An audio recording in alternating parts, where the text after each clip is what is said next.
कोळी बांधवांचा महत्त्वाचा सण नारळी पौर्णिमा, ज्याची ते आतुरतेने वाट पाहत असतात। पनवेल शहरातील तक्का कोळीवाडा ही नारळी पौर्णिमेचा सण मोठ्या उत्साहात साजरा करण्यात आला। तरुणांच्या पुढाकाराने आणि ग्रामस्थ मंडळाच्या वतीने दरवर्षी हा नारळी पौर्णिमेचा सण साजरा केला जातो। तक्का गावातून मिरवणुकीचे आयोजन ही दरवर्षी केले जाते। या मिरवणुकीला आमदार प्रशांत ठाकूर यांनी उपस्थित राहत कोळी बांधवांना नारळी पौर्णिमेच्या शुभेच्छा दिल्या। समुद्र आणि कोळी बांधव यांचे नाते अतूट आहे। समुद्रात मिळालेल्या माशांची विक्री करून आपला उदरनिर्वाह हे कोळी बांधव करत असतात। पावसाच्या तोंडावर मासेमारी बंद झाल्यानंतर त्यांचे लक्ष लागून राहते ते नारळी पौर्णिमा या सणाकडे। या दिवशी समुद्राला नारळ अर्पण करून मच्छीमार आपला व्यवसायाला सुरुवात करतात। या निमित्त तक्का येथे आयोजित करण्यात आलेल्या कार्यक्रमाला भाजपचे जिल्हा उपाध्यक्ष जयंत पगडे, माजी नगरसेवक तेजस कांडपळे, अजय बहिरा, सुनील बहिरा, प्रभाकर बहिरा, भाजपचे शहराध्यक्ष सुमित झुंजारराव, प्रीतम म्हात्रे, युवा नेते प्रतीक बहिरा, रघुनाथ बहिरा, संदीप बहिरा, स्वरूप मुंबईकर, अतुल बहिरा, मयूर बहिरा, सिद्धेश बहिरा, आदित्य बहिरा, अक्षय भगत, निलेश बहिरा, नयनेश वाघेलकर, जयेश कावळे, रोशन कोळी, मनीषा बहिरा यांच्यासह तक्का गावातील ग्रामस्थ मोठ्या संख्येने उपस्थित होते।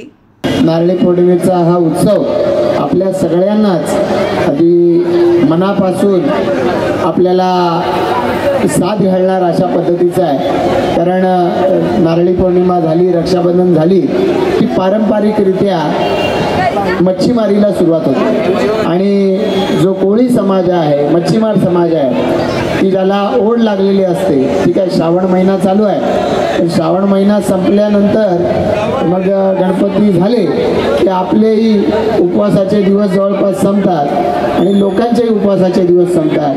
त्यामुळे एका अर्थानं जो परंपरागतरित्या मच्छी पकडणारा समाज आहे त्याच्यासाठी नारळी पौर्णिमेचा उत्सव म्हणजे खवळणाऱ्या समुद्राला नारळ अर्पण करून त्याची पूजा करून त्या समुद्राच्या माध्यमातून आपली उपजीविका याला पुन्हा एकदा सुरुवात करायची आणि या परंपरेला पिढ्यानपिढ्या आपण सगळेजण अतिशय आनंदानं जल्लोषानं साजरा करत आलेलो आहोत आणि त्यामुळे ही परंपरा तक्का ग्रामस्थांनी कायम ठेवलेली आहे। त्याबद्दल मी त्या सगळ्यांचंच मनापासून अभिनंदन करतो।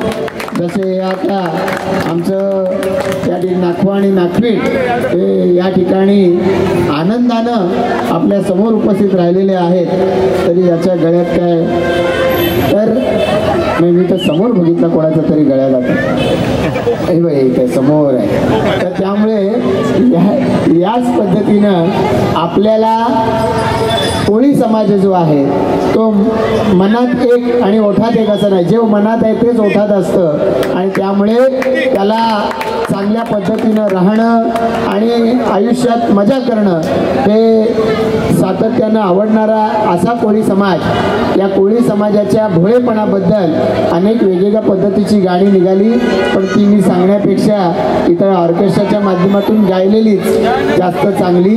त्यामुळे या अशा पद्धतीच्या आपल्या सर्वांच्या या उत्सवाला या सर्व तरुणांनी जे आपल्या गावाचा उत्सवाचं रूप दिलं त्याबद्दल मी त्या सगळ्यांचंच मनापासून अभिनंदन करतो आणि हा उत्सव वर्षानुवर्ष अशाच जल्लोषात आपण सगळेजण साजरे करत राहूया यासाठी आपण सर्वांना मनपूर्वक शुभेच्छा देतो।